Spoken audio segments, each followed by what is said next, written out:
Dexy, I know you're gonna kill this shit.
Ishan, oh bro, What's up, man? how you doing?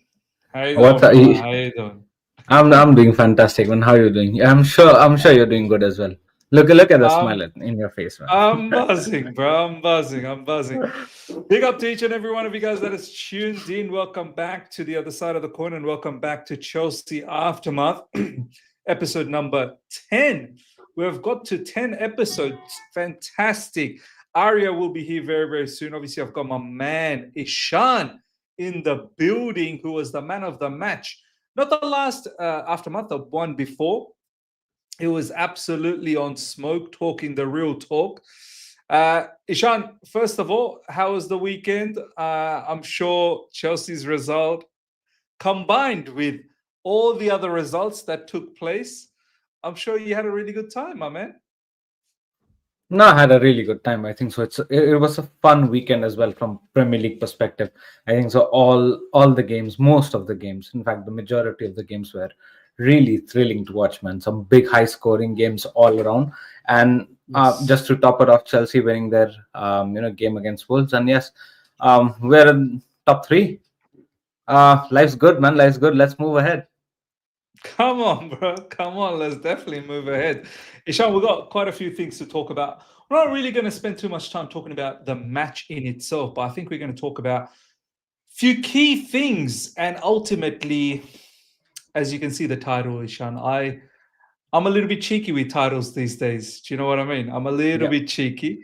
And this title, it says, "We need to believe." And yeah, man, that's the theme that I want to drive at the end of the day. But obviously, we want to talk about everything. And hold on, I got a message from Aria.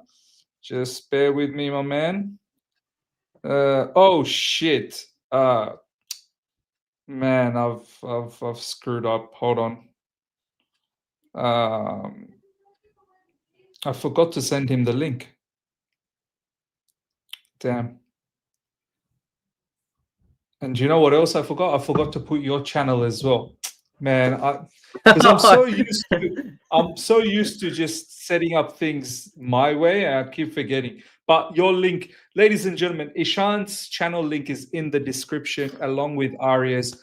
It's meant to actually be live on Ishan's channel as well, but completely forgotten it's fine, about man. it. It's all good. I'll clip a lot of things from this one as well.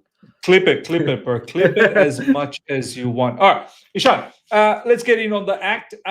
First thing I want to talk about is the centre-back pairing. Wesley Fofana and Chalobah, really good performance against Spurs, really good performance against Wolves. I don't recall a moment in both of these matches, well, definitely not against Spurs. Spurs XG was 0.05. Big up to Aria, my man. He's in the building. Sorry, Aria, completely forgot to send you the link. My bad. You guys need to remind me. I'm getting old, man. I'm an old man now. Man. I forget stuff, man. My brain doesn't work. Look, clear yellow card for me. So there you go. One yellow card. One more yellow card. I'm suspended. I'm suspended for next time. Ishan, obviously Spurs 0.05 xg, which means we defended well. We didn't allow them to create anything, and we saw the match. It was a fantastic match. Defensively, we were so strong against Wolves as well. I don't really recall too many big chances being given away. I'm pretty sure their xg was pretty short as well, small as well. But yes, of course, I know everyone's going to say, "Oh, it's Wolves," you know. Nonetheless, Ishan, 2 matches, both of these CBs have looked like they've got a good balance together. Yeah. Both are quite fast. They're fast in recovery. They're fast in reacting. Both are quite aggressive as well when it comes to defending. Both can still make those silly errors, sure, but do you feel comfortable with this pairing? Or do you want to see a different pairing if Buddy Shield comes back or Achapong? What's your thoughts on the CB pairing right now? No, man, look, I think so. We were under huge scrutiny. Just I don't know, 3-4 game weeks back when everything was falling apart. Tosin was making mistakes. Chalobah was all over the place, shitting all over the ground. No other centre back pairing was working. Forget about the centre back pair. Not even a single defender was working at that point of time. And we were under huge scrutiny. Look, before the Spurs game, I had told you, Miz, that it's so important to come back to clean sheet ways, because that's very important in terms of bringing the confidence back in the defenders. That's the only way. I've seen it a hell lot of times right now, that whenever there is a capitulation in defense, whenever we leak goals left, right, and center, whenever we leak a lot of goals, then there has to be a phase where we do not concede, irrespective of the result. I literally came out and said that, you remember, I don't care if it's a 0-0, keep it a 0-0 2 games straight, and then we can probably not concede for the next 5-10 games that much, and then you did say that, right? So I think so I got more than what I asked for, right? We are not conceding at the moment. We didn't concede against Spurs, we didn't concede against Wolves, and let's keep it like this, man. I think so this is how you get the confidence of the defenders back. Clean sheet against Burnley. You're saying clean sheet against Burnley after the international 100%. Break. Yes, clean sheet against Burnley. Look, I know it's difficult against Burnley, a team like Burnley. We always find difficult to score against some side like Burnley, but then again, like I told you, if we don't concede, that'll keep our defense at least confident enough to move into the further games, and especially big games coming up against Barcelona and all. It's so important to have the confidence intact for the defenders, right? And this is how you bring back the confidence. Just keep clean sheets after clean sheets. 1 or 2 nil also I won't mind it, but clean sheet is so important. I'm saying clean sheets. I'm focusing on clean sheets because, guys, we had so many disastrous performances in terms of defense, right? So many shambolic mistakes which shouldn't have happened in the first place. Now it's the mistakes due to which I'm saying that clean sheet is important, or else I would have said, like, go free flowing, right? It's okay if you concede And and you Ishan, win. keeping clean sheets gives confidence not just to the defense, but to the midfielders and strikers as well, that, you know what, we are safe at the back. These defenders are looking after us.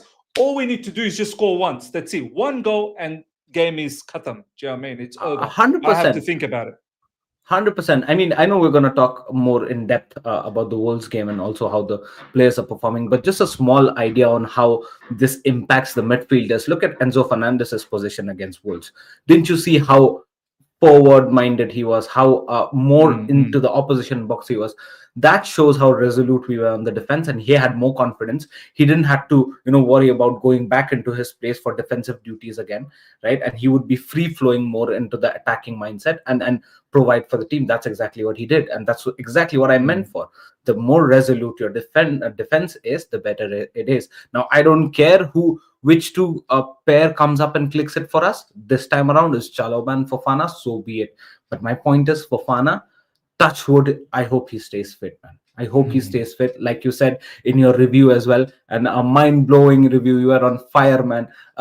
What a review that was. But look, it's so important for Fofana to stay fit, isn't it? I mean, we all know how good he is, and like I told the last time around as well, that guy's got pace, man. That guy has got raw pace, which elevates him as a defender, irrespective of how good of a build-up he is or not. But that just raw pace of his just gives him that extra edge. I just hope and pray to God that he stays fit, and that'll be much better for us. We'll have much more options in the defense for later on to explore on. Guys like Tosin, Badashil would not take this opportunity for granted, because I thought so. Tosin was taking this place for granted because there was nobody else to challenge for, right? Yeah. Look what happened. But again, Chalobah, I hope. Look, I'll tell you what happened. He put himself in the transfer market for January straight away. Do you know what I mean? Yeah. He said, hold on, guys. Let me put myself into the market right now. You remember those WWE drafts? The WWE drafts, champion coming out and saying, hey, you know what? I'm going to SmackDown. I don't know what's happening. I'm going to SmackDown. He drafted himself, bro. He drafted himself. Yeah. So, I mean, yeah, man, look, I'm happy that we are back to the clean sheet ways, irrespective of the result. So happy of the result as well. But then clean sheet was so important. And the way centre back is playing now at the moment, you'll slowly see this transcending, and very well said by you as well. You'll slowly see the transition of this, resolute and very structured, the players with the positioning throughout the team, throughout the entire gameplay, on and off the ball, right? So it was very important to get clean sheets. We've got 2. I hope we get more. But yeah, expecting more better performances. I just hope we improve from here on. 100%, man. Agreed. Arya, before I bring you in, CFC Haffer saying 2 games against Wolves who have 2 points, and Miz, you're impressed. Brother, I don't know why people always tend to misunderstand me. I might even have to say misunderstand me from now on. Look, it's not about the Wolves game. And in fact, I've said it so many times all throughout the season. We've not played well. We've not played well. My point is, we should be playing well. There's a difference, CFC Haffa and all the other people out there. There's a difference. What I'm trying to say is that I believe we have a squad that should be closer to Arsenal. I believe that. I'm not saying it should be pipping Arsenal. In fact, I'll even say it right now. I don't think we can pip Arsenal. That's if Arsenal go on and win it, which is still a question mark, because now the gap between Arsenal and Manchester City is only 4 points. We're only 6 points away. If you consider the games against Sunderland and Brentford that we played, we should not have lost those 2 games. If we didn't lose those 2 games, we'd be a lot closer to Arsenal right now. Well, we didn't lose against Brentford. We lost against Sunderland. So there was 2 points dropped there, and there's 3 points dropped here. So 5 points. Would have been 1 point away from Arsenal right now. This is what I mean. It's not that I'm impressed. There's only a couple of games I've been impressed so far this season. One against Liverpool, one against Spurs. The second half against Wolves was very nice, was very, very good. But don't try and make me look like some sort of a nonsense person. I'm trying to tell you why I believe, and this is the title of the episode today, why I believe in this squad. And this is what I've been saying. I'm focusing on Enzo Maresca a lot more. You should be getting a lot more out of this squad. As soon as Estevao came on in the second half, what a game changer. What a game changer he was. And you have to start thinking at home at Stamford Bridge, should Estevao Willian be starting against a team like Wolves? Should we be on the front foot as opposed to, playing a little bit conservative? But anyway, coming back to the point, Arya, the CB pairing, Ishan has made some fantastic points. I want to ask you, one, are you convinced with these two at the moment, Wesley Fofana and Chalobah? Obviously, Wesley Fofana's fitness is a huge, huge factor. And two, should we get carried away or should we stay patient because it's only been 2 games with these two, pairing? Surely Enzo Maresca doesn't chop and change this in the Premier League for the upcoming future anymore. I would be absolutely baffled after the international break. All of a sudden against Burnley, it's some other different pairing. It needs to be, in my opinion, Fofana and Chalobah for the time being. But what is your thoughts in regards to this pairing? Are you convinced or not? Yeah, with you on that, Miz, and in fact, very, very good points by Ishan also. I think the fan base also agrees that I think we've started to now see the best of Fofana once he's now back from injury. It takes him a couple of games to slowly get into the rhythm now, but now we see that recovery pace that Ishan beautifully mentioned about, tracking back players. We face that difficulty against, the fast transition when we get beat on the counter. So I think that will help, especially I think when we come up against Arsenal and Barcelona. I think that will be a big, big factor. It's so unlucky to see Lavia go out, but now I think fingers crossed that Chalobah and Fofana and all of the others who are critical to our squad, and especially in some of these key positions for us, they remain fit throughout the season now, because we have a run of games all until January. There is no respite, and there's all games coming thick and fast without any break. So we play a game every 3 to 4 days, and we have like a run of 7 games now without without any domestic cup competition involved. So it's like 5 Premier League games and 2 Champions League games. So that's the season depends on the next 7 games. So it's absolutely, I think, critical for our centre back pairing to be strong. I think it's important that Maresca sticks with them. Josh and I think Badiashile, I think, returns November, right? So I think then they can play that part as a support role. And then I think that leaves us with Tosin and Hato, who I think at this moment, I think you all will agree, fan base probably now agrees, what we've seen, has been an evidence that they need to now share minutes when it comes to domestic cup competitions. Maybe get a few minutes here or there, but I think their minutes will probably now be limited to domestic cup competitions. What do you all say? Yeah, look, before we get to Hato and Tosin, well, Tosin, I've already said, I don't think we need to see Tosin anymore. I think that's over. With Tosin, it is definitely over. He needs to move on in the January market. But I agree with you that not only I want to see Fofana and Chalobah in the Premier League for the upcoming fixtures that you said, some crucial fixtures coming up. Now the question is, can Fofana and Chalobah also back it up in the Champions League? And this is where I want to go to Ishan. Ishan, we've a good point that Arya has brought up. Like, we've so far sort of talked about the CB pairing of Chalobah and Fofana, specifically in the Premier League, and that's because it seems like Fofana, we're still managing him, right? We're managing him. Do do you agree? I wouldn't even say agree. Do you, I suppose, appreciate the fact that we're playing with Chalobah and Wesley Fofana in the Premier League? So Burnley, I'm pretty certain Chalobah and Wesley Fofana. Would you be a little bit annoyed if it's not Chalobah and Fofana against Barcelona as well?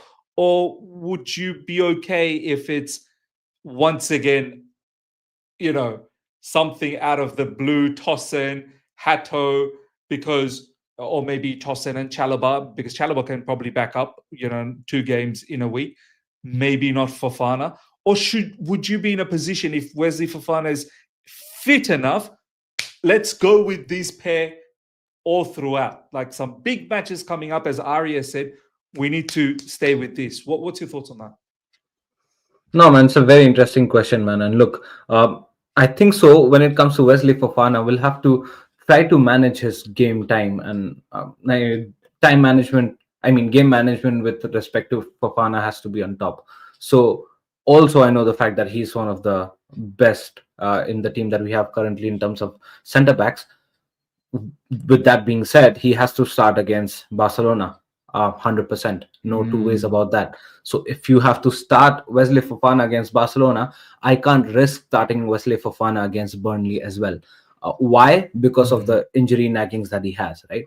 Not the same with Chalobah, though. The problem with Chalobah was never with injuries, was with the stupid mistakes that he used to do, right? And there was one comment in your live chat as well that came that most of the mistakes that Chalobah made was when Tosin was on. Yeah. So, I mean, when he had his partner in crime. So if Tosin is the panauti here, right? Let's get him out of the table here and let's have Chalobah and Acheampong start against Burnley, which gives Wesley Fofana a bit of a rest that he needs after the blistering performance against Wolves, and then probably start Chalobah and Wesley Fofana against Barcelona, because I don't think so Chalobah would be tired. I think so he's kind of a machine when it comes to the work rate. Touchwood, he does not have injury history as well. So I think so Chalobah can keep going. It's just that shifting between Acheampong and Fofana at this point of time would be much more sensible. I wish we had one more option, like someone like someone to replace Chalobah. That would have helped us a bit more to manage time. Bro, Badiashile was giving me a lot of good hope before he got injured again. He looked really good against Liverpool, Ishan. Badiashile, that was the best I've ever seen Badiashile play, that match against Liverpool. He was rock solid that game. No, man, look, when it comes to Badiashile, I don't know, man. I don't know. It's with some players, it's so difficult to judge what is the point where they just lost it, right? Look, you think of someone like Edouard Mendy. He was such a good keeper for us, man. He won us the Champions League. And then all of a sudden he became shit. Like, when did you become shit, bro? Bro, you were so good. When did you become shit? Man's turning from Batman to Joker out of nowhere, man. Out of nowhere, right? And same goes with Badiashile, right? And same goes with someone like a Tosin. Tosin was doing good. I don't know what's happened all of a sudden, man. Whenever we speak about defenders, I come to you every episode saying the same thing. When was the point when he started becoming a shit player? And he's continuing to be that, But yeah, look, at the end of the day, Badiashile, yes, again, he's tried to come up again. Unfortunately for him, he's got that injury back. I just hope that in this coming transfer window we just solve that. We'll have to, because now it's not about a matter of quality anymore. It's a matter of quantity, because there's so many injuries right now with the centre backs. I think so we'll have to have one back. Thankfully, we had Acheampong to save our backsides this time. I don't know next time we'll have him or not. But yeah, we need a bit more bench strength in terms of centre backs. But I think so as of now we can rotate Fofana with Acheampong, and then Chalobah can go ahead. Maybe in one odd games we can. I don't know. I don't want to bring Tosin, but maybe. Question for you, Ishan, before I go to Arya about the next topic. Burnley, Barcelona, Arsenal. Yeah. Burnley on Saturday, first game, midday game. I don't like midday games after the international break. For some reason, after the international break, midday game, Chelsea. Chelsea's name is all over that. and I always get a bad vibe. But for some reason, I'm actually not getting a bad vibe on this one because I feel like a lot of our players are actually staying as opposed to going to international break. Live chat, correct me if I'm wrong. Is Moses Caicedo going to international matches for Ecuador? Please, because I haven't seen any news on it. So let me know about that. Ishan, you said Achapong because Wesley Fofana cannot back up every 3 games as yet because we're managing him. We want to play our best CBs, and these 3 games, let's be honest, Ishan, we need 3 points against Burnley because we want to be going to the Arsenal game, making sure we're as close as possible to Arsenal so that we can give ourselves a best chance. And obviously, the Barcelona game is huge for the Champions League because we drop points against Karabakh. We need to at home against Barcelona. And this Barcelona, Ishan and Arya, if you are watching, they're looking flimsy at the back with that high line from Hansi Flick, leaving all of this space. My days, they're looking a little bit crazy. Club Brugge put 3 past that, but then they can put 3 on you as well. Yeah. How would you design this? Are you going with, mind you, Burnley, very important game as well. So Achapong, who's I back, a very strong defender. Not that long ago, I said he's probably our best defender right now. Would you go with Achapong, Burnley, Fofana, Barcelona, and then very quick turnaround, Fofana, Arsenal? Or you go Fofana, Burnley, Achapong, Barcelona, Fofana, Arsenal? I think so. Now, having said that, Arsenal is the next game after Barcelona. I think so. The third option, which you gave, or the last option, which I think so, this is where Maresca is going to go. I'm not saying that is what I'm going to do, but I think so. This is what Maresca is going to do because I don't think so. Fofana playing 3 games in the trot or 2 games on the trot. I don't think so he's going to do that. Yeah, I don't think so. He's going to do that. It's better play Fofana once a week. And then on the midweek in the Champions League game, may probably bring in an Achampong. It's not that he's a Mickey Mouse. He knows how to play, man. He's saved us in big games as well. You remember the Liverpool game? I think so. It was Achampong who started, right? So yes, and he played mad. He was so good. Yes, 100%. So if it is against Liverpool, why not against Barcelona? So maybe I think so. This is a fair shout from you, Miz. I think so. This is where Maresca is gonna do, and I think so. Probably even now, I'm convinced to this fact that this is what should be done because we have a good gap now. Because Barcelona Arsenal game are like the 2 biggest games you're gonna have this year, right? Yes. And at a very short span of time.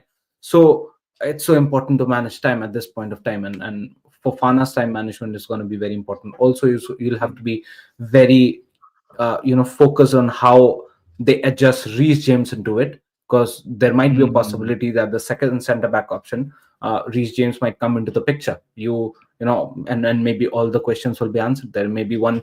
So Reece James, Achampong, somehow, somewhere manages the time of Wesley Fofana as well. Somehow, maybe in the span of first half or second half. I don't know how Maresca handles that, but I think so. Reece James also might come into the picture. So we'll have to see that. But I think so. That's a very fair question from you, Miss. Wesley Fofana playing 2 games at the span of like 3, 4, 5 days. It's going to be a huge risk, and I think so that has to be managed by Maresca well. And you know what Mr. Maresca is going to do?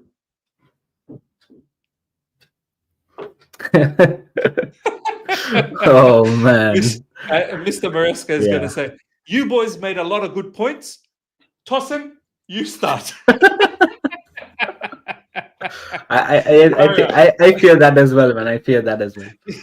And if he does that, I swear to you, if we imagine Tosin against Lewandowski and Rafinha and Yamal, man. Oh my days! But the way Tosin jockeys back, Lewandowski's going to say, "Keep going back a little bit more." Pow! It's like Lamine Yamal will sell him twice in the market and buy him 3 times. It'll be that bad. Nah, less of that, bro. Less of that. Arya, let's talk about the next topic. Hot topic that's happening right now. Ladies and gentlemen, blockbuster news. Aria and I, we're going to try and do our level best to do some Instagram stories down the track. So do look out for that. Make sure you follow Aria on the Instagram page. If you haven't, go to his profile. I'll put the description. His YouTube channel is already in the description along with Ishan's.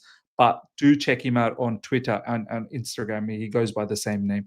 Aria, I think one of the top topics that's going around right now is Garnacho. Lots of chatter that's been happening about Alejandro Garnacho. And look, I'll be honest with you. A lot of people are saying, oh, Ms. Yopu, you're one of those guys that never wanted Garnacho. And look at you all of a sudden. Look, hey, I'm not the only one. There's many other fans out there that didn't want Garnacho. I'm pretty sure Ishan didn't want. I'm pretty sure Aria didn't want. But these guys will comment on it. But not just us. Many people didn't want Garnacho at Chelsea Football Club because we had our reasons. We felt that he was too cocky, all of the attitude problems and this, that, the other at Man United, along with his performances, which were a bit up and down. We had our reasonings behind it. But he's joined Chelsea Football Club, and I said straight away when he was announced by Fabrizio Romano or whoever else announced it, right? And then obviously Chelsea Football Club.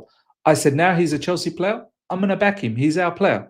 I'm going to wish him the best, that he does well. And I have to say, Aria, since Garnacho has started for Chelsea, no online nonsense from him. I don't see any stupidity from him online. I don't see his brother, Robert Garnacho, doing any sort of madness as well, which he was doing at Man United. I see a player that is working hard, that's not sulking, that's not, showing any attitude problems in field. Someone who's working hard and someone who's now starting to deliver as well. He's scoring goals. He's providing assists. He's really becoming a very, very good player for us. I'm not going to say he has cemented his position. I think there is still good competition because literally 2 games ago, before the Karabakh game that Gittins had, before that game, everyone's talking about Gittins. And now everyone is not talking about Gittins again. This is how up and down this situation is, right? Couple of poor matches from Garnacho, watch everyone talks about Gittins again. So my overall theory is back them all. Aria, what is your thoughts on Garnacho so far at Chelsea Football Club? And do you feel maybe it was Man United the issue? Maybe all the problems that Man United has as a whole was also impacting on each of these individuals? Because if you notice, some of these players, they leave Man United and they end up doing well. Anthony at Real Betis, doing well. McTominay won the MVP in the Serie A last season. Rasmus Højlund, he's doing well at Napoli as well. And the list goes on. There's plenty other players. What is your thoughts on Alejandro Garnacho? No, I think we can be delighted that you mentioned about all the nonsense that happens off pitch with Garnacho. I think that's been very, very limited. We see a different Garnacho that we saw in Man United. There were always complaints that he doesn't do enough in training, but I think it's the complete opposite. We see a very hardworking Garnacho that we love to see, and I think it's been great. Whenever he's been on the pitch, the intent has been there. But the only thing that we need more from him is the output. That's the only underlying statement that all of us Chelsea fans and the entire fraternity wants. Because see, it's important that our wingers also involve our number 9s into the game, because unless they are able to provide that supply line for them to fire, they will not thrive. And number 9 is a position that we've still ongoingly kind of suffered in terms of not having that recognized number 9, someone who gets those goals for us. You see some of the big teams out there, they rely so heavily on their number 9s to get them those victories across the line. Gyökeres and all that.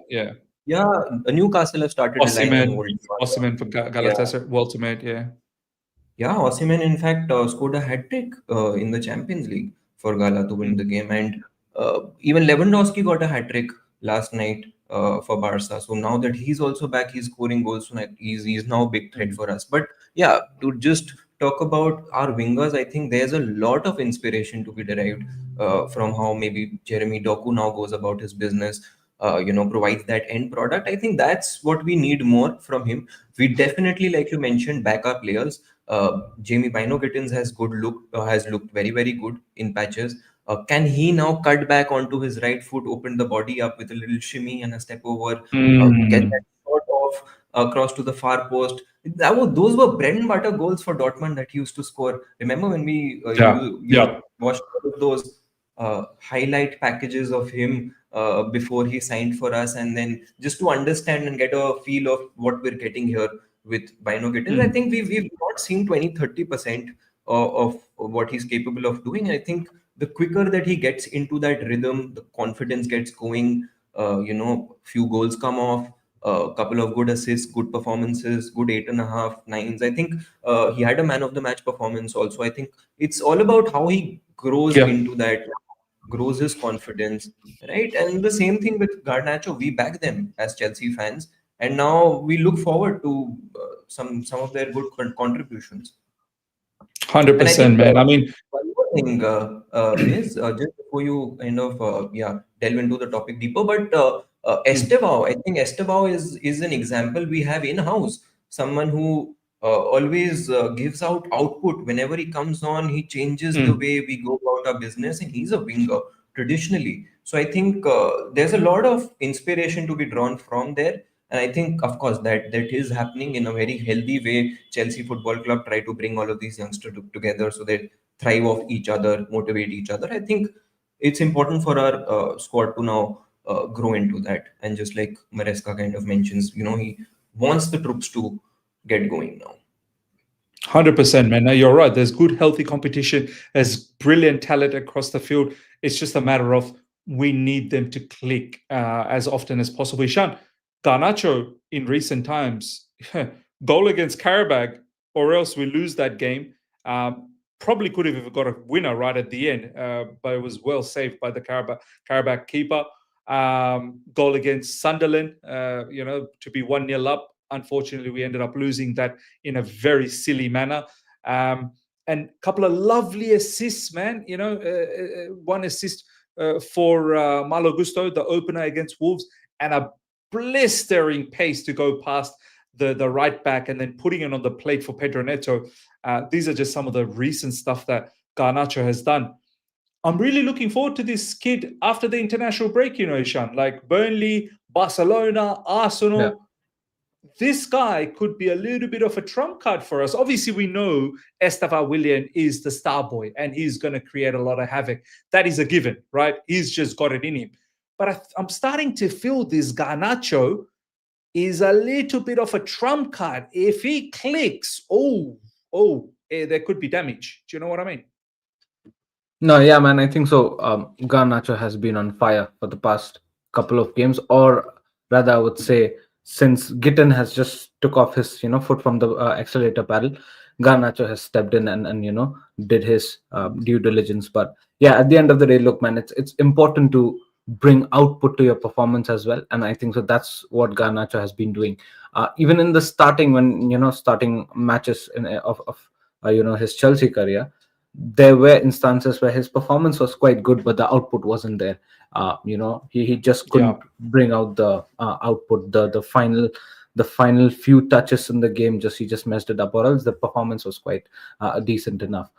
But then there were matches that he wasn't good as well. So somewhere down the line, he's found his foot. I would say he's looking more confident. And it seems like he's trying to understand the players in a better way, the players around him, right? The likes of Neto, the likes of Estevao Willian, and the likes of João Pedro. So I think so. The more he'll play, the better he'll get. Is that what I know of Garnacho? But then again, it's more of a, let's say, caution sign for Gittins as well. On the other hand, where you were also on the upward trajectory. What has happened to you? You were on the verge of being a probably a regular starter comparatively to Garnacho, because bro, you know what the happened to 2-3 him? games that he had. You know what happened to him? You know what happened to him? You know that Tottenham game when Gittins came on, and the ball is still traveling. Apparently, it's still moving. Oh, someone I think saw so. it in the sky the other day. Maresca told him to go and fetch the ball. I think so. He's still on that duty, right? Maybe. Since that miss, Gittins then followed it up with a stinker against Karabag. I feel like Gittins is a kind of a player. once he makes a blunder, it takes him a little bit of time to that kachra takes time to get out of the body. Bro, imagine if this same mentality was Timo Werner's. Career down, man, gone. 10 games, career Well, finished. Oh my days. his career was done anyway. But Gittins needs to wake up. I think he needs to. I feel like you made a mistake. You made a mistake. No problems. These things happen. Let's move on. I thought, honestly, Shant, that Karabakh game, I really thought Gittins was going to get a couple of goals at least. Yeah, Bro, Yeah. the man was so lethargic in that game. It's not even funny. right. So No, now 100%. it's going to take a long way back. And I think Garnacho is, as you said, has taken that opportunity, Yeah. But I think so. I demand more consistency from Garnacho, man. Be consistent. That's what I want. And I think so. This was a complaint since he was a Man United player as well. I think so. Even the Man United fans wanted consistency from him, which he failed to deliver in multiple opportunities. And I think so. The more older he grows, the more mature he becomes. And just like you said, those social media shenanigans has all stopped. Probably he's now more focused. And I think so. There were reports from some of the journalists as well that they said he's putting in extra efforts on the pitch after the training. He's putting in more hours. So I think so. That's kind not of just after, before as well. He comes early, leaves late. Right. So I think so. That's really commendable, and everybody would respect that. And if after that post or whatever news that had come up, he scored against Karabakh and he's assisted in this previous game. So he's getting those numbers, and I think so. If he's putting in hard work and that's paying off, I think so. He should be doing more of that. I think so, and that's what we require as a team, because we all know how important that position is where he's playing. Because if that position plays bad, that you see the entire team playing very dull, right? Until and unless we need someone like Estevao William to shine us up right from the other flank. So it's important the role that he's playing, and I think so it's high time that he understands it and then probably brings in more consistency to it. The thing that which we are missing since I don't know what, Eden Hazard. So I think so 100%. It's high time to bring that consistency and be a regular starter, man. Forget about Gittins. I mean, it's a challenge for both the wingers, man. Stop 100%. worrying about each other and aim to be a regular starter and give in 8 out of 10 performances every game. Just give us that and it's gonna be good. Irrespective, some games you'll get a goal, some games you'll get a assist, some games you won't. That's fine. But just give in your 100% and make the team look good. Garnacho, you did very well in these last 2 games on making the team look good. Gittins, you did very good in making the team look good. The previous 2 games for the team, make it look good for the rest of the season, and I think so he'll be a regular starter. So that's what they should aim for, man. I agree, man. Just give it your best. And I think at the moment, Enzo Maresca does prefer Garnacho a lot, and Pedro Neto, obviously, and Estevao, of course, but more specifically Garnacho and Pedro Neto because of the way they work off the ball as well. Maresca keeps talking about Garnacho. Garnacho is not just doing the things on the ball, but he's saying he's doing things off the ball. And this is something Gittins needs to also pick up, that if your game is not looking good on the ball, make sure it is good off the ball, that you press, that you win the ball back, that you tackle, that you cover, that, so that people can say, you know what, Gittins, you didn't score or you didn't assist, but you know what, you covered ground. You helped out a lot. That effort, as Ishant said, needs to be there, match in, match out. Also, one more thing, Miss, before you move on. I think I would just point one more point, which was going across my mind when I was watching that Wolves game. I think so. The previous winger that we had was Jadon Sancho on that position, right? And the comparison that I can bring out from Jadon Sancho to Garnacho at this point of time is Garnacho relatively prefers more going into the extreme flank and provide a cross, or probably try to create from there, right? On the extreme flank, if he's playing as a left winger, he goes even more left, right, and goes to the extreme byline to try to create something. Jadon Sancho would do that 40% of his game, but the 60% of his game he would try to create something from the middle. He would try to cut in. He would try to he wants to go the other inside. side, right? Jadon Sancho, as far as he wasn't clinical enough with his final third decision making, which probably Garnacho is a bit, but Jadon Sancho, I think so he had more open-mindedness in terms of creating a gameplay from the left hand side. which Garnacho at this point of time, I think so, needs to unlock that part as well. He's doing very well from the byline and going into the extreme left and trying to create.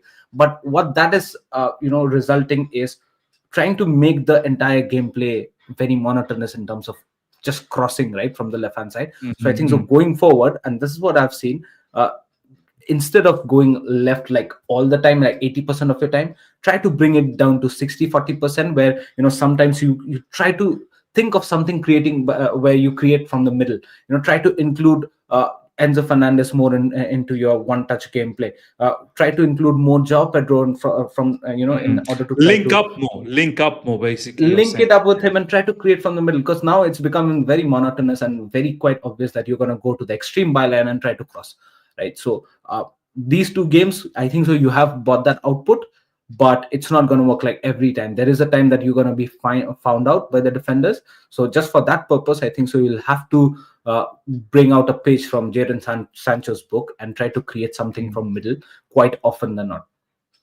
Yeah, look, I agree. Like, mix it up a little bit. Obviously, hit the byline when you can. Deliver the crosses from the wide areas, but when you see the opportunity, cut in with your right foot, and as Arya said, have those shots with your right foot and release those shots. To have different weapons in your artillery. Gino saying, Ms. brother, Garnacho trump card. Let's relax. Let's see Arsenal and Barcelona. Look, what I'm saying this is the thing. People take my words like I don't know why you blow it out of proportion. What I mean is, he could be something a little bit different. Everyone knows our X factors are, your Estevao Willian, your João Pedros, obviously, hopefully when Cole Palmer comes back, Cole Palmer. But I'm saying Garnacho could be a little bit of a different, where the opposition really doesn't think about too much. And from that perspective, I'm saying he can be a trump card. He can be a bit of a surprise package. He can be a bit of a shock for the opposition. That's what I'm trying to get to. If Garnacho is on his game, he can be like that. I've seen that. Him doing that for Man United. I remember there's a game, Man United versus Aston Villa. I think it might have been last season or the season before. It was a Garnacho show. Garnacho took over that match against Aston Villa. He's got the capacity to do something crazy like that. So I'm not saying that he's... And by the way, just to put the stats out there, Xavi Simons, what's his goals and assists contribution this season in the Premier League? Florian Wirtz, what's his goals and goals and assist contribution this season? And there are a few other names, and you'll see Garnacho's name is quite high up there compared to those players. So, I'm someone who didn't want Garnacho at Chelsea Football Club, but even I can at least sit here right now and say, do you know what? He's doing okay. He's doing pretty good. So I think we should be open to say these kind of things, Gino. Like, don't be so, closed about these sort of things. I think it's fine.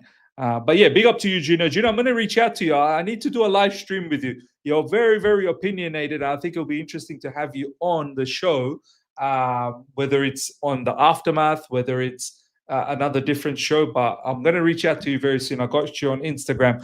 I need to do a live stream with you. I think it'll be interesting for the fan base to get different views, which will create great debates. Now, Ishan, we'll talk about Romeo Lavia. Poor Romeo Lavia, Ishan, 5 minutes or 6 minutes into the game injured.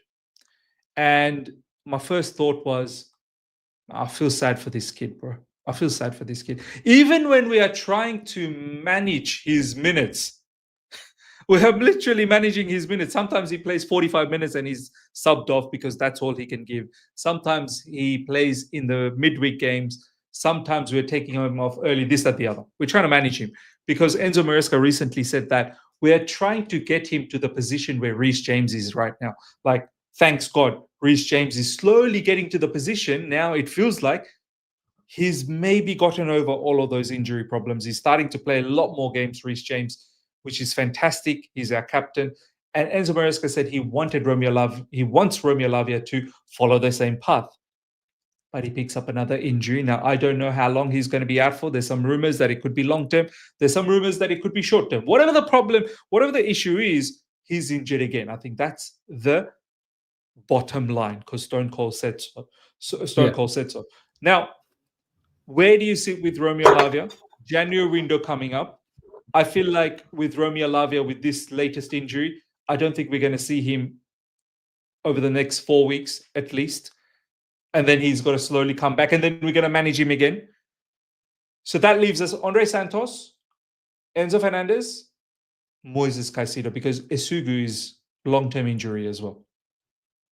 Are you looking at this January window and thinking, I need another body here because all of these injuries, I need someone to back it up? Or are you thinking Reggie Walsh, the youngster academy boy, who's been given minutes, and Enzo Maresca really likes this kid who's signed his first professional contract with Chelsea Football Club literally just four weeks ago, something like that? Are you thinking this kid to fill in all these little minutes here and there for Moises Caicedo, for Enzo Fernandez, and maybe Andre Santos takes a bigger role now to ensure that he's part of this setup? How are you looking at this midfield, and are you looking at bringing in a new midfielder in January? Now, look, man, when it comes to Romeo Lavia, 7-letter, one word, release.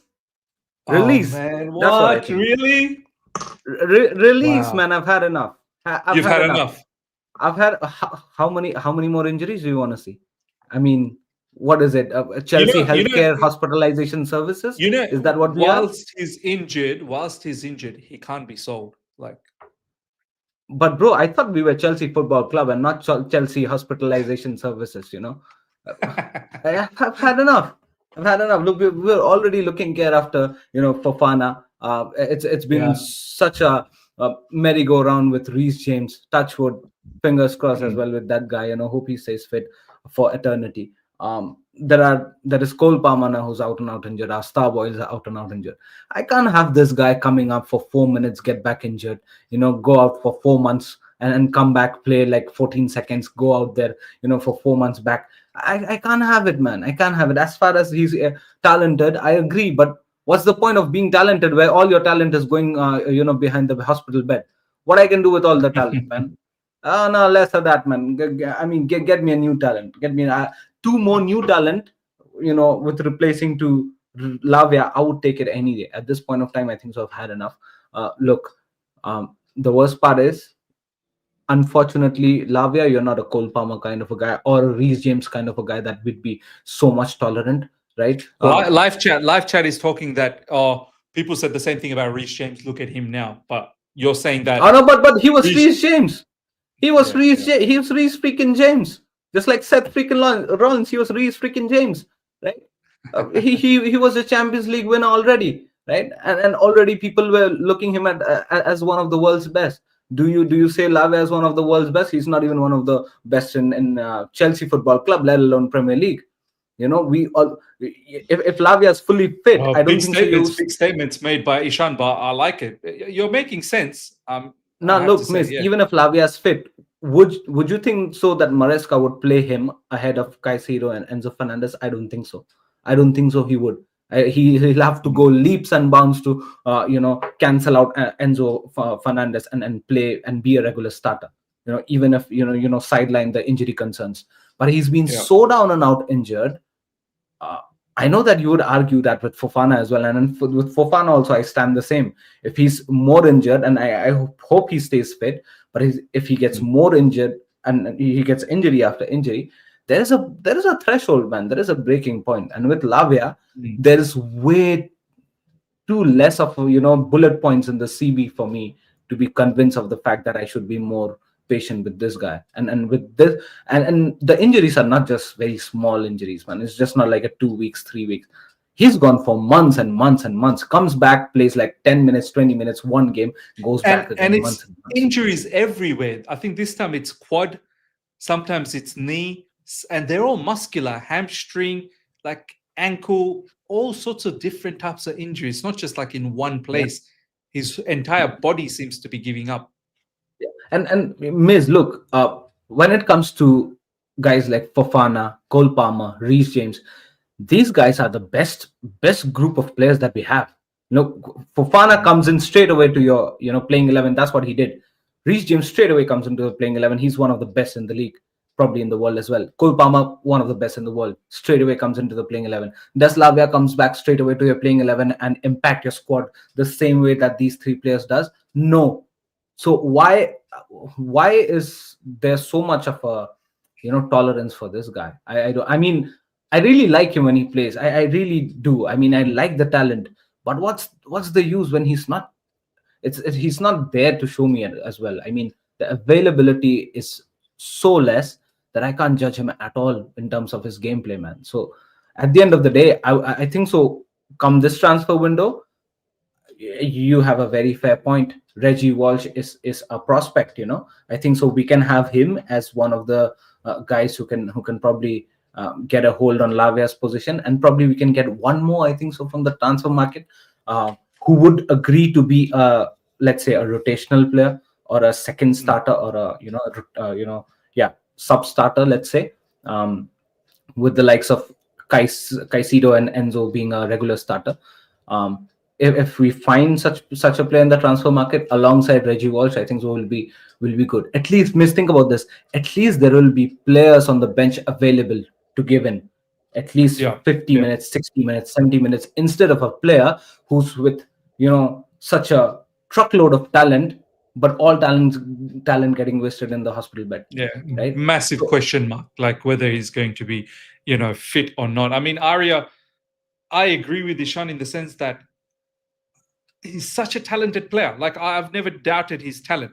And when he's fit, which is very rare, but when he is fit, he does look good. Like, he does look good and makes us look good. Some of his passings in recent games, we've seen it, I think, against Liverpool as well. We've seen it. Some of the passes he's made right at the end. I think there must have been a pass where he gave to Gittins against Liverpool, which Gittins screwed up.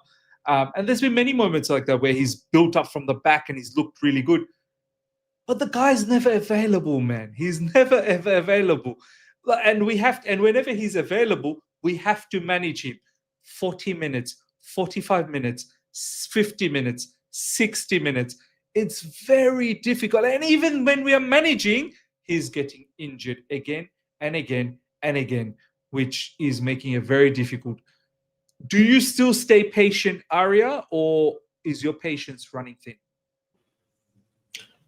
Stay a little more patient, just going by the quality that he has, because I think that will mostly also transpire. But I completely understand Ishan's frustration also, because of the fact that even Ishan believes there's just so much potential that he has, and just so much that he's been able to do for us in the limited time that he's had with us. It just goes on to show that you need more. You want to see more, but you're deprived of that. And because of something like injury, which is so maybe perhaps in the hands of the player and maybe not, but I think Romeo finds himself in such an unfortunate position now that his body is perhaps just breaking every now and then. And I think it just creates that sort of a confusion around his entire narrative, whether or not he should be at Chelsea Football Club or now be sold off. But yeah, I think with Lavia and Fofana, I think there will be an issue of that sort that we will always have until the time we stick with him. We will have to have another possibility, another option with us to cover for them always. When you talk about the numbers, right, for every position, specifically for their position. Yeah. Do you feel, Arya, that with Lavia being 21, I saw a few people write that in the live chat, he's only 21. Let's be a little bit more patient. Do you feel that age, from that perspective, you take into consideration that, okay, let's be a little bit more patient with this kid. Maybe once he hits 22, 23, his body will finally have developed and he would get rid of all of these issues? Or are you in the stance that, as Ishan said, we're not a hospital here. I need to win trophies. I need this man to help us out. I mean, have a look at that match against Karabakh. Our guy, Moses Caicedo, was meant to get a full day rest. He was looking forward to a day off.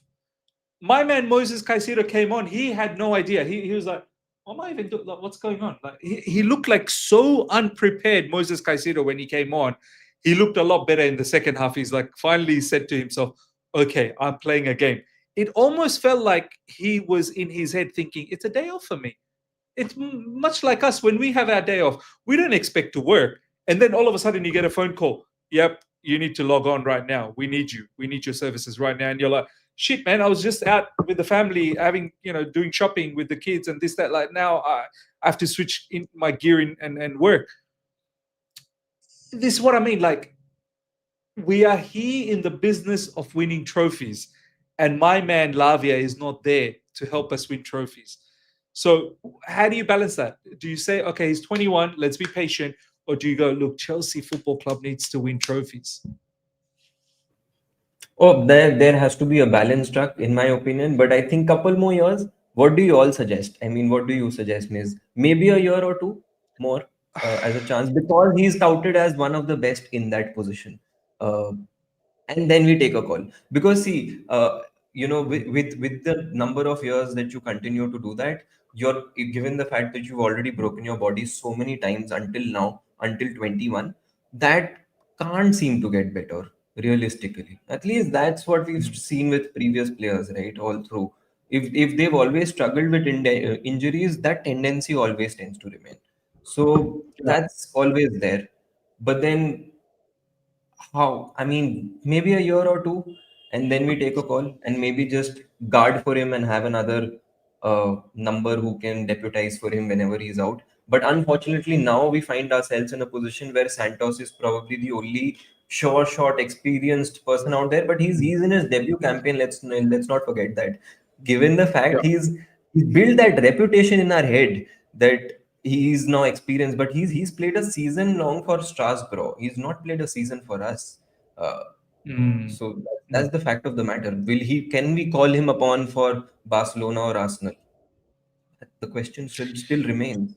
100% it still remains at this level. Premier League and Champions League level is totally different to playing for Strasbourg. Nonetheless, he still has that experience of Strasbourg. And, so far, I've been quite satisfied with Andre Santos. I think he's done really well, especially in attacking areas. He's done well. Defensive areas, he's done well as well. But that match against Karabakh, a lot of players didn't play well. And it didn't look good on him either, how open that midfield was. So, look, Ishan has already said, I think we need to move on. I would say let's see this entire season off and see where things are at with Romeo Lavia.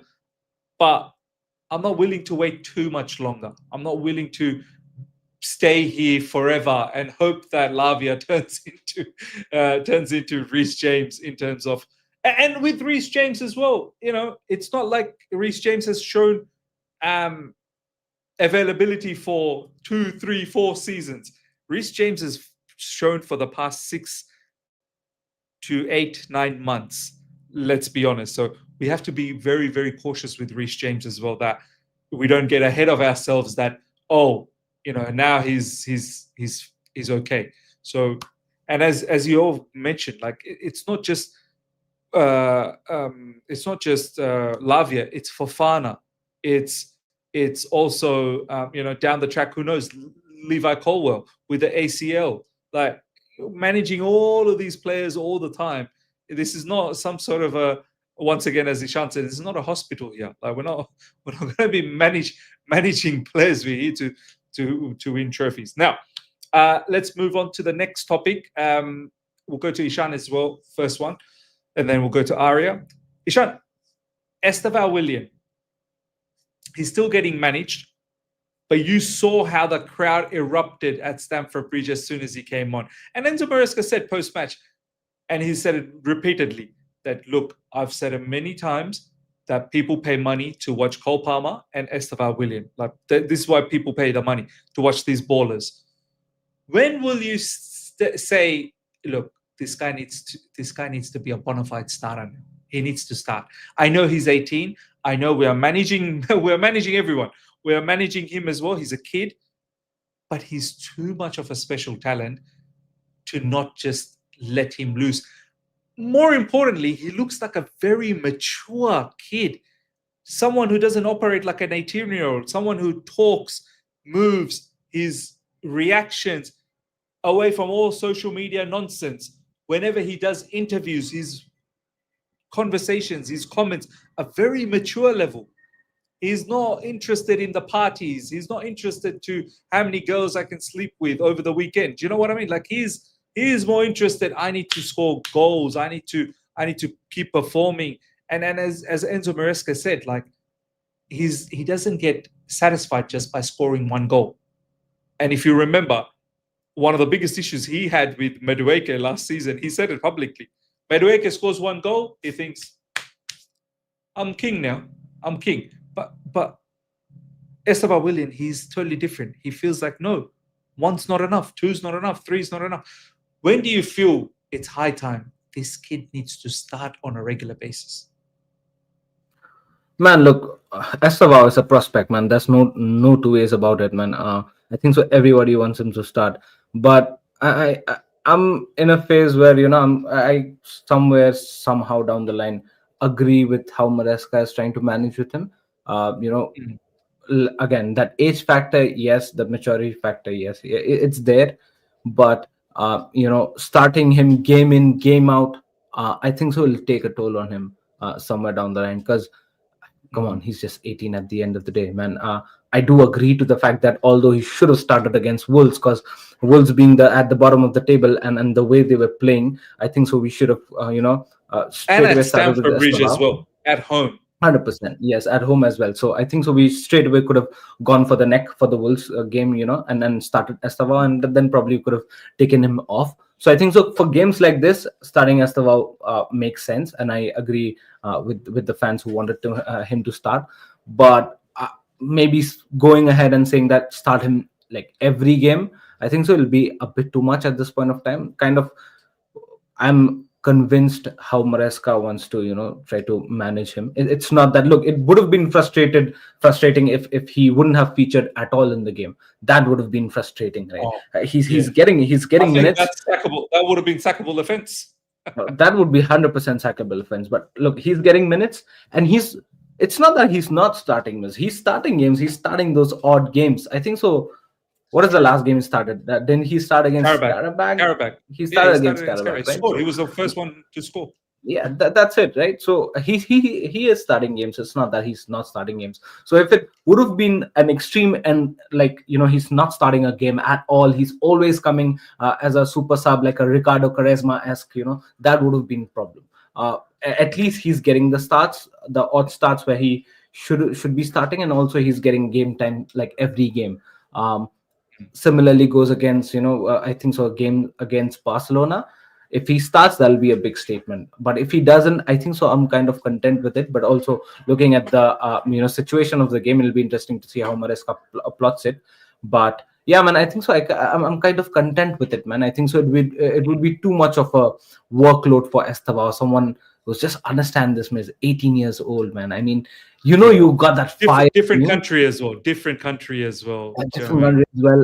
And it's not easy in the Premier League. It's always high octane. The Premier League is always high octane. For Yamal was a little bit different because he was coming from the academy, so he was acclimatized with the club, with the environment, with Barcelona, 100. with the weather, no change of country or anything.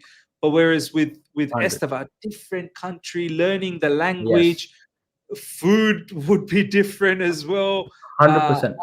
I'm sure he's away from family. I don't think he's mixing from the players as well. It's a big thing. Lamine Yamal was always hanging around with the players. At least he knew who were his senior players. Even as an academy Chelsea player, he knew. I mean, Barcelona player, he knew who were the senior Barcelona player were. And whenever he was promoted to the first team, who would he have to deal with? Estevao knew nothing, man. He was at the Brazilian league, came here into the England, like you said, everything new, every lifestyle, every bits and pieces of his lifestyle changed, and that's not easy. You've got that fire as an 18-year-old, understood, but that fire can either burn your house or probably burn the small light lamp, right? So at this point of time, you got to take it slowly and steadily and try to not burn the entire house in order to just light a lamp in your house, right? So I think so this is what Maresca is doing at this point of time. I think so I'm totally content with it, and I have no two ways about it that Estevao is going to be a star going forward. He's shown that. He's showing to everybody. He's a problem, but what the bigger problem is? He's been one of apart from Cole Palmer, he's the best in this team. in terms of creating chances, in terms of being Yeah. the most lethal in terms of attacking prospect. He's been the best. The That's where the problem is. pure creation of That's a out good of part, nothing, out of right? nothing. And that's a good part of having someone like Estevao, but there's a bad part as well, in order to in the sense that, what is someone like a Pedro Neto doing? What is someone like a Gittins or Garnacho is doing, or a Joao Pedro is doing? How is an 18-year-old calling out and becoming the best player on the pitch, and you guys being the ones who are grabbing the most amount of money, the most amount of game time, the most amount of experience, and you cannot do the 50% of that 18-year-old kid? That is the problem in this squad, or else we all could have been content with how Estevao is being managed at this point of time, just because the players who are supposed to perform at this point of time, for the stature that they hold, they're not doing that, and that's how we are missing Estevao to start. You're right, man. You're right. If others were banging in goals and performing to the utmost level, I think people, as you said, would have been a bit content with the way Estevao is being slowly being, adapted to the league. And I agree with you to a certain degree that I think Enzo Maresca is doing the right thing. I would have liked him to start against Wolves. I was a bit annoyed about that. Against Wolves, he should have been able to start. But overall, I think Enzo Maresca is managing him correctly. It will be interesting to see what happens after the international break, Aria, with Estevao Willian going to Brazil for international duties. Ancelotti selects him every international duty now. Ancelotti is one of his main men. After the international break, I don't know where Brazil is playing, whether they're playing in Brazil or whether they're playing some other parts of the world. I don't know where the fixtures are. But generally, Estevao Willian doesn't start after the international break because of all the international duties that he's done. So I don't think he's going to start against Burnley, but he's probably going to come off the bench. Hopefully, we take care of business before he comes off the bench, and not, leave it all for Estevao to take care of. But it will be interesting how he's going to be managed for Burnley, Barcelona, Arsenal. How do you see that happening? When do you feel like Estevao needs to start on a regular basis? So if it's not for the fitness team coming to me and telling me that Estevao can't start against Arsenal or Barcelona, for me he starts both those games, because I think it's very very clear, just like Ishan also mentioned, that apart from Cole Palmer, he looks to be our best attacking threat.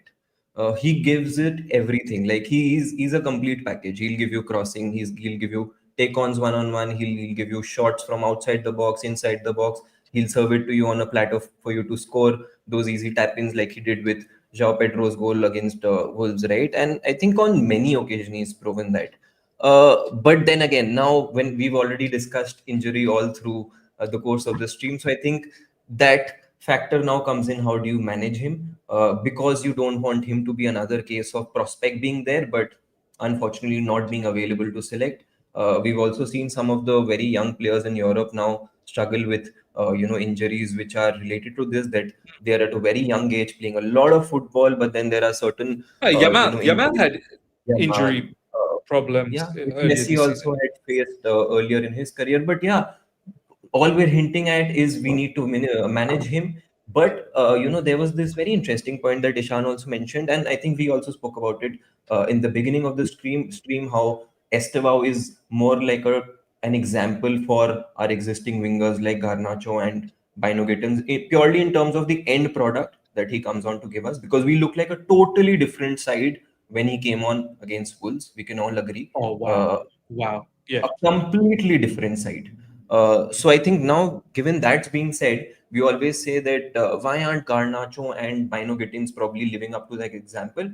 Maybe because Estevao is beyond imaginable and beyond that level, that it's difficult for the other players to probably become that level, which is why he is one of the best out there, right? He is Yeah. one of the most valuable young players on the planet, and I think now it's so quickly it's been recognized. Just see all the media that we see around now. In the past 3 months of playing European football, 3 months of playing Premier League football, he's been recognized all over the world as one of the most valuable and the Well, the I biggest think problem his in the World Cup. Enzo Maresca was asked this question post-match. Someone asked him, "Did you notice that Estevao Willian is worth more than £100 million now? I think something around 110 million." Um, it's crazy. It's crazy how much his valuation has increased, but probably warranted. Do you know what I mean? Exactly, definitely warranted, and we've all seen that all through. Whenever he's come on for us, he's produced the goods. Yeah, I mean, and hence the reason why we call for him to start against Arsenal and Barcelona. I think Burnley comes as a blessing in disguise, because for that match, you'd imagine after a long travel, probably might not start that game, maybe might get minutes towards the end of it. But I think Arsenal and Barcelona, he has to surely start. He has to surely start, because we have to win those games. And I think he looks our brightest threat up front. Do you know what's going to happen? I feel like Enzo Maresca, he might play him against Barcelona because of the high line and because Estevao can exploit the space in behind.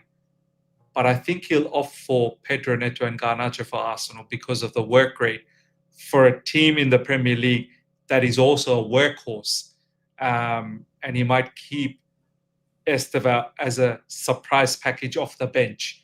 You know, that big quality off the bench later on, when maybe some of their defenders are a little bit tired, during the game. I don't think he's going to play both Barcelona and Arsenal. And I agree with Shubra here. Estevao is playing against Barca, but Garnacho versus Arsenal. I think this is also the case. I believe that might be what could go down. We want Estevao for a long time. There is such a thing like burnout, which players like Mason Mount have experienced at such a young age. Also, Premier League defenders may aim to injure him. Yeah, look, there's a lot for Estevao to develop and learn. So I guess we do need to stay patient. As much as I want him to start ASAP, but I think we do need to stay cautious with such a young kid. No clue why he's good enough to play Cam for Ancelotti, but not for Maresca. I don't think Maresca is saying he's not good enough. I think Maresca is simply looking out for that kid. And Maresca himself said post the Wolves game, he said, Chelsea fans, he will start very, very soon. He will start on a regular, and is already an important player, and he'll become even more of an important player. But yeah, look, ladies and gentlemen, we're going to wrap things up. We've covered a lot of ground, but the one thing that I want to quickly talk about before we wrap things up, we'll go to Ishan. Ishan, after the international break, big fixtures. I feel the table is now nicely positioned. City, 4 points. Chelsea, 6 points. Arsenal, don't go anywhere. Don't go anywhere. And after the international break, Burnley, Barcelona, Arsenal, some juicy fixtures. Ishan, I'm also hearing Buddy Shield and probably Cole Palmer might be returning back after this international break. What is your, and this is the title of the show, We Need to Believe, what is your feeling now, Ishan, after all the conversations we've made and all the things that potentially may happen after the international break in terms of players coming back? Are you going to be a believer? Are you going to believe that this squad could do something special this season?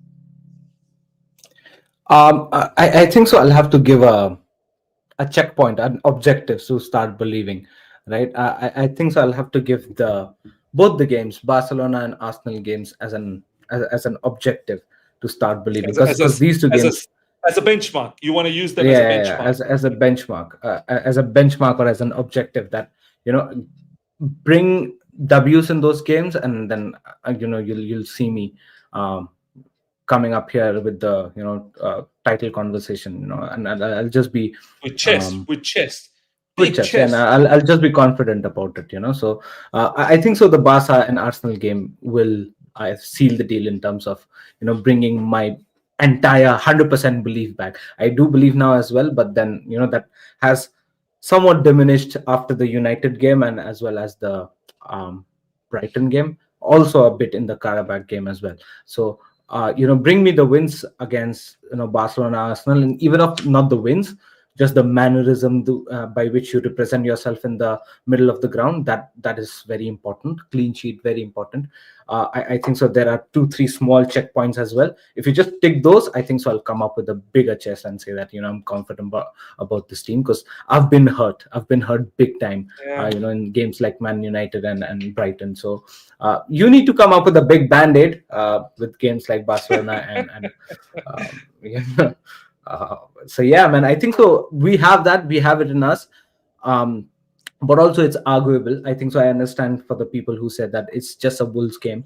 Fair enough. Just wait and watch till we face Barcelona and Arsenal. We'll see, right? We'll see. If you're not sure, fine, fair enough. We'll see what we're capable of. I think so. We'll bring an A game. I don't think so. We're scared of any team.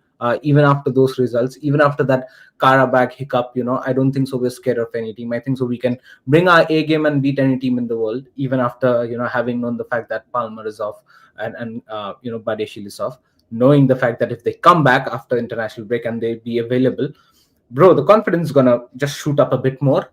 But I think so at this point of time, we need someone like Palmer to be back as soon as possible, because in terms of the creating gameplay, Joao Pedro has been lacking big time. I know he's been getting goals and the outputs. I think so. I agree to it. He may get more. I wish him more goals. But in terms of being just a creative threat up front, I think so. We're missing Palmer big time. Bringing him back into the pitch alongside Estevao and maybe Garnacho, the way he displayed against Wolves, we just gonna be a huge threat. So I'm just waiting for that trio to play together on the pitch on the same day. And we're going to be a bigger threat than what we were already. So yeah, man, I think so. It's high time is that we face some bigger teams like Barcelona and also some very good defensively resolute teams. Arsenal, by the way, they conceded 2. I'm very happy. Big up to Sunderland, by the way. I hope we slap them with a couple of more.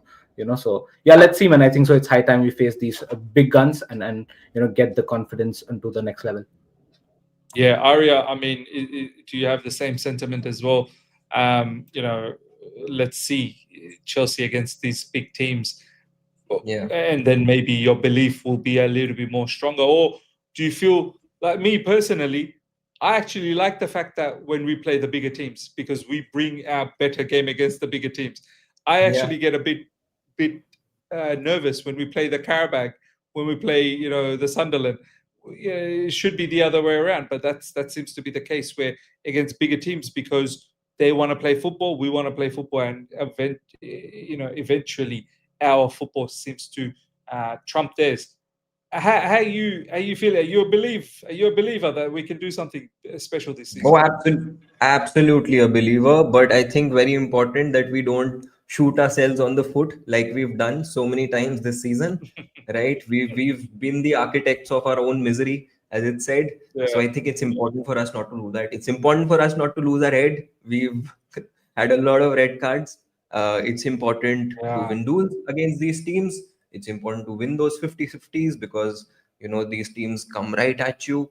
So we've got to be at our A game. And I think just like you mentioned, Miz, we have a habit of getting results against the bigger opposition, so to say. Although I always say Chelsea is the biggest opposition, but we've done that against PSG in the Club World Cup 23, and that felt so satisfying to do that against them. I think that's what I think everyone on chat looks forward to. A great festive period, and I think wins against Arsenal and Barca will definitely help. I mean, come to think of it, we're in a position in the table we might not have imagined after losing to Sunderland, right? That's a great spot to be, and I think you're right. After losing to Sunderland, that really broke my heart. But I have to say, I did imagine being closer to Arsenal. I did imagine that from the start of this season. I'm not even having anyone I'm not even trolling or anything. I actually genuinely, and Ishan knows, from the beginning, I've been saying I'm a believer, man. I think this squad can do it. Do it in the sense, what I'm saying is compete. I'd never ever said that I think the squad can win the Premier League this season. I said that we can be closer to Arsenal, and I think that is huge progress. Competing. And then we'll see what we do in the domestic cups and the Champions League. We've shown that in the cup competitions, we can make anyone look silly. on a given day and go on and win something. Ashraf saying, Mr. Gusto said our aim is top 4. Miz, what you want to believe at? Look, let me tell you something. Let me talk to you. As Ella now said, let me talk to you. Malo Gusto saying whatever he said maybe because to just, water it down a little bit. But I'm pretty sure deep down internally, the players, they'll be thinking, we want to compete. We don't want to lose. All I'm going to say about this, Chelsea Football Club should not be aiming for top 4. It should be a given. Chelsea Football Club should not aim for top 4. That's a given. That you don't aim for that. When the season starts, that objective is not even on the paper because that's the basics. And if you compete for the Premier League, you're automatically in top 4 anyway. That you don't need to aim for top 4. Compete for the Premier League, you're gonna be qualified for the top 4. Don't tell me Chelsea Football Club is a club that aims for top 4. You know who aims for top 4? Aston Villa aims for top 4. Tottenham aims for top 4. United aims for top 4. Very well said, Arya. These are Sunderland aims for top 4. Bournemouth aims for top 4. Sunderland's probably aiming for top 4. These are the teams aiming for top 4. We are aiming to stay close, smelling Arsenal, close to Arsenal. We want to make sure that they don't run away with it. We're there. Come April, we're there. Striking distance. And I get it. It's if we are inconsistent, if we are consistently inconsistent, boy, obviously that's not going to be easy. But the team needs to find rhythm. And it's down to Maresca to find that rhythm. I'm not going to sit here and say that, the team can't find any rhythm. No, it should. It should find rhythm. There's enough. We shouldn't be dropping points against these other teams that we have. As I said, and I'm going to wrap it up here. You don't drop points against Brentford, the 2 points. We were winners in that game. Right at the end, stupidity took place. That's 2 points right there. That's 2 points right there, and we're only now 4 points away from Arsenal. And look at all the other stupidity that we did against Man United, against Brighton, and against Sunderland. You're telling me, just give me something from some of these matches, and look where we are in the table. So yeah, we'll wrap it up there. Ladies and gentlemen, thank you so much for tuning in. Big up to each and every one of you guys. Make sure you guys smash up the like button before you go. And if you're here for the first time, subscribe. And make sure you subscribe to Ishan and Arya. Both of their links are in the description right now. Give them all the love. Give Arya all the love as well on Instagram and on his channel as well. He's doing some really, really exciting stuff. And give all the love to Ishan as well. You'll see some clips from this coming up on his channel as well. Some little clips that we've talked about here. So do give him all the love. And Ishan talks about many other clubs on his channel as well. Not just Chelsea. He talks about other clubs as well. So do make sure you give him a follow. Until next time, everyone. Take care. See ya. Goodbye.